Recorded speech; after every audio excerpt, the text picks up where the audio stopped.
ni Tuhan lehon tuau bumi. Damai sejahtera Allah yang melampaui segala akal dan pikiran, itulah yang memelihara hati dan jiwamu sekalian di dalam Kristus Yesus. Amin. Inilah firman Tuhan yang tertulis dalam surat Rasul Paulus kepada jemaat di Roma, pasal 12 ayat 2 bagian B, dibacakan sepenuhnya dari ayat 2. Janganlah menjadi serupa dengan dunia ini, tetapi berubahlah oleh pembaharuan budimu, sehingga kamu dapat membedakan mana kehendak Allah, apa yang baik, yang berkenan kepadanya, dan sempurna. Demikian firman Tuhan. Banyak orang begitu suka dengan sesuatu yang serupa. Bagus kalau bisa serupa. Kalau tidak bisa serupa, ibu-ibu biasa bilang nuansa. Serupa merah, serupa hijau, atau serupa belang-belang. Pokoknya sefrekuensi dari bahasa orang-orang masa kini. Tetapi Bapak, Ibu, Saudara dan Saudari, perlu kita ingat bahwa ada satu yang tidak boleh serupa. Oleh Rasul Paulus dalam Roma 12 disebut, jangan serupa dengan zaman ini, dengan dunia ini. Dan satu-satunya jalan supaya kita tidak serupa, oleh Paulus disebut hanya satu cara: berubahlah. Maka ketika masuk perintah negatif, jangan serupa dengan dunia ini, maka perintah positifnya adalah tetapi berubahlah. Pembalikan arah secara radikal. Sehingga ketika muncul perintah negatif itu harus langsung dibalik dengan perintah yang positif. Jadi Bapak Ibu, dalam menjalani tahun 2025 ini tidak ada zona tengah. Tidak ada zona netral. Kalau tidak serupa, berubah. Kalau enggak berubah, ya berarti serupa, sama aja begitu. Dan kalau kita ingat pelajaran dari grafik Kartesius, kalau tidak negatif, ya positif. Pembalikan arah tidak ada di titik nol. Maka kalau dikata bertobat, itu berarti bukan di titik nol. Kalau di titik nol itu belum bertobat, itu namanya baru cuti berbuat dosa. Jadi lagi off. Sesekali dia masih bisa negatif. Tetapi dalam hal Paulus mengingatkan umat itu bahwa kata berubah itu adalah pembalikan arah, berada di titik yang sudah berbeda. Dalam hal kita merayakan kelahiran Kristus pun, kita selalu bertemu dengan orang-orang yang melakukan pembalikan arah. Para Majusi itu dia tidak kembali ke jalan yang sama. Ketika berjumpa dengan Mesias itu, dia tidak jalan di tempat, tetapi selalu balik berbeda, pulang dengan jalan yang berbeda. Demikian ketika Yusuf itu mimpi. Malam itu dia pergi. Tidak seperti bahasa zaman now. Ditunggu dulu, diskus dulu, 1 minggu Herodes datang duluan kali. Artinya proses kata berubah itu lahir dari balik arah. Sehingga ketika kita melihat urgensi perubahan dimaksud, kita bisa melihat tipologinya di perjanjian lama. Misalnya ketika Lot berusaha serupa dengan Sodom. Karena kalau kita hitung sekilas di Kejadian 13, sebenarnya Lot itu hanya memandang sekilas ke Sodom. Tetapi begitu tiba ayat 10, setelah dia melayangkan pandangnya, ayat 12 dia sudah bangun kemahnya, dia sudah pindah ke Sodom. Dan di Kejadian 19 bukan cuma dia yang pindah ke Sodom, tapi Sodom itu yang pindah ke dalam dirinya. Sehingga ketika kita lihat di ayat 14, ayat 26, bukan lagi dia menjadi kesaksian bagi orang banyak, bahkan bagi istri dan paruh mainnya pun dia tidak bisa menjadi kesaksian lagi. Sebegitu bahayanya kalau kita tidak berubah, malah menyerupai, mirip, serupa dengan dunia ini. Dan disitulah bedanya manusia dengan jeruk dan mangga. Seumur-umur jeruk dan mangga bertetangga, tidak akan pernah jeruk menjadi berbuah mangga, mangga jadi berbuah jeruk. Atau ayam dengan anjing berdekatan kandang, tidak pernah tiba-tiba ayam jadi menggonggong dan anjing jadi berkokok. Tapi kalau manusia bisa. Holan sebelum sinode godang do tu siduk sinode godang buidu termuba dongan. Muba nasobalhian mengirim SMS dang robe. Iya, adong do nasongon yalainggo di tahun itu tidak ada. Amin, namanginang. Iya, tidak ada yang mau ngaku maksudnya. Boy do muba. Molo eska tuinganan halomoan torjalodo. Ya Tuhan, utuslah aku. Alai molo dang cocok. Ya Tuhan, putuslah aku. Tor suhar. Jadi molo tiki kuliah kami di Jamitani Opuye Borus. Nido nasida digambarkan dengan sangat mudah kepada mahasiswa. Suman ni ruas adong-dongan na pugus. Anggoti kiha pugus uni aha malangotain na do. Dunglam denggang ngului di dia mahitamangan. Dunglam jago ise malangota. Berubah. Ada titik di mana manusia itu menjadi terbawa, terhisap ke dalam dunia ini. Maka bagian pertama dari arak-arakan transformasi kita ini adalah berani menjadi berbeda. Berani, bahasa anak muda, tampil beda. Karena kita digambarkan oleh Rasul Paulus seperti bayi kasih karunia yang tidak akan bisa bertumbuh menjadi apa yang diinginkan oleh Kristus kalau bayi ini diserahkan ke dunia ini.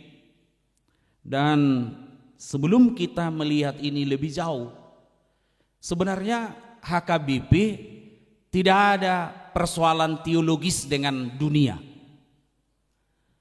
Dari cara HKBP melihat dunia itu sebenarnya sangat khas di agenda kita. Di visi kita menjadi berkat bagi dunia. Jadi dang nadong hamaolota parsualota do portibi. 40 hali di agenda 2020 sada portibi di Hatai 40. Terjadi lonjakan 10 karena agenda sadasia 04 30 hali do di dok portibi. Alai sadasia sama 30.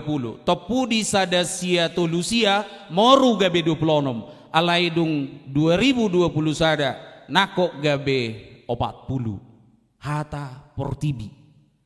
Allah HKBP ingin menjadi garam dan terang bagi dunia, meluaskan jangkauannya bagi dunia, maka dia sebenarnya bukan mau lari dari dunia, alergi dengan dunia, tetapi dia mau menjadi bagian dari dunia ini.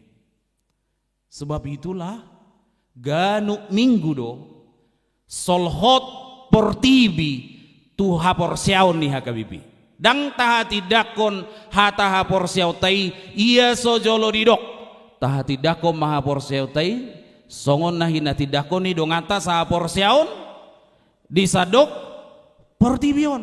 Horizon kita adalah dunia, tetapi 3 kali dari 40 itu disebut gotapon roha portibi. Disitulah kata aion yang dipakai Paulus di dalam Roma 12 ayat 2 menyebut portibi dengan kata aion. Jadi bukan kosmos. Gak perlu belajar bahasa Yunani, ibu-ibu paham itu apa kosmos. Ya, idapur godang do kosmos, mengganti beras jadi nasi.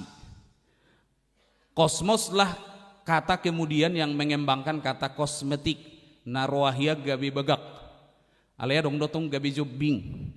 Pokoknya tergantung cara menatanya. Jalalan ini gudang akaina ditaubarui gabi teladan telat karena dandanon. Kosmos ini keteraturan, mestinya keindahan. Tapi Paulus memilih kata aion, lau madok roh ni portibion, roh zaman ini, semangat dari zaman ini. Karena tidak semua yang ada di dunia itu duniawi. Sebaliknya, tidak semua yang ada di gereja itu rohani. Boido nang ihuria dan rohani. Pajupang akaina, sialo medaina, kali 2 menit naik, tang lomorahku mamerengi. Boido marlau portibi, tas harga 2 juta, alai peliat 2.000. Kan nga dawi, jala sidung ulau ni lapek do yahu tu bagasan ni tasoy.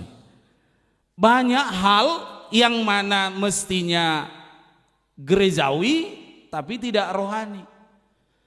Maka bukan berarti gereja sedang menolak keberadaan dunia, tetapi dia diutus menjadi berkat bagi dunia, tetapi tidak menjadi serupa dengan roh dunia ini. Ima bagian nabar jolo. Alai muncul datanglah kemudian kata sambung tetapi. Berubahlah.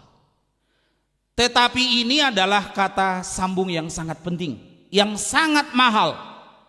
Karena disitulah perubahan itu ditandai dengan kata diubah oleh pembaharuan budi. Sebenarnya lebih mudah menyebut akal budi.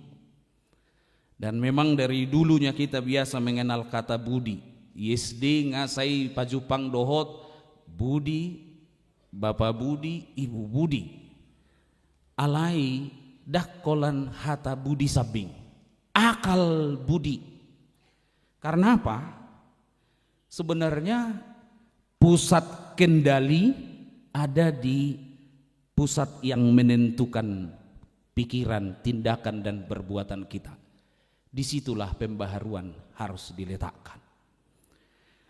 Pikiran, akal budi itu perlu dibaharui karena disitulah tempat privasi yang paling pribadi antara kita dengan hidup ini. Disitulah, di pikiran itulah kita bisa menjadi diri kita sendiri. Sehingga dalam pikiran itu kita menentukan kehidupan mana yang paling tepat untuk kita lakoni. Tetapi di pikiran itu juga kita bisa menjadikannya bait suci, tempat di mana kita menyerahkan hidup sepenuhnya bagi Tuhan yang kita percaya. Disinilah muncul pergeseran yang kuat. Jadi sebenarnya di ayat 1 sudah dimulai dengan peleon hamoma, persembahkan pasaat madirim. daging munai gabe pilihan. Jadi dipisahkan untuk Tuhan, tetapi sekaligus dipisahkan dari dunia ini dengan cara bagaimana? Pembaharuan akal budi, membaharui pikiran kita. Kata ini sebenarnya kata kerja pasif, dan justru disitulah kita bersyukur bahwa pekerjaan pembaharuan yang pertama-tama adalah Roh Kudus, bukan diri kita. Kita bukan orang pertama yang memulai pembaharuan itu, tetapi diubah oleh Roh. Ketika kita menyerahkan diri hidup kita ke dalam Dia, disitulah perubahan dimulai. Dan kata diubah ini adalah dalam bentuk kata kerja sekarang. Artinya bukan kejadian satu kali. Perubahan itu adalah proses yang terus menerus, yang berkelanjutan dalam kehidupan kita. Dengan satu kesimpulan, bahwa dasar dari semua transformasi adalah meletakkan pikiran yang telah diperbaharui itu di dalam Kristus. Di dalam sebuah kisah di Jepang, ada usaha dari petani supaya semangka itu jangan bulat tapi kotak. Lalu keuntungannya banyak, penyimpanannya lebih mudah karena kotak. Nah, lalu mereka berusaha membuat kubus kotak-kotak untuk mengikat semangka yang lagi bertumbuh ini, sehingga dia nanti diharapkan bisa menjadi kotak. Saya kurang tahu itu berhasil apa tidak. Kalau berhasil bagus juga itu menjadi semangka kotak. Tetapi yang kita mau lihat adalah sebenarnya firman Tuhan itulah yang paling mungkin membentuk perubahan. Dengan itulah maka Paulus menutup ayat 2 ini dengan tujuan supaya, memang dalam TB1, TB2 LAI kita masih tetap memakai kata sehingga. Kita mungkin bisa memilih kata supaya karena biar lebih terasa bahwa tujuan yang dimaksud adalah supaya dapat membedakan. Kita dapat menemukan kehendak Allah. Apa yang baik, apa yang berkenan, dan apa yang sempurna.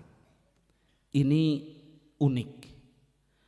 Jadi kalau kata aion itu digambar sebagai kesementaraan, hasil perubahan itu adalah kekekalan.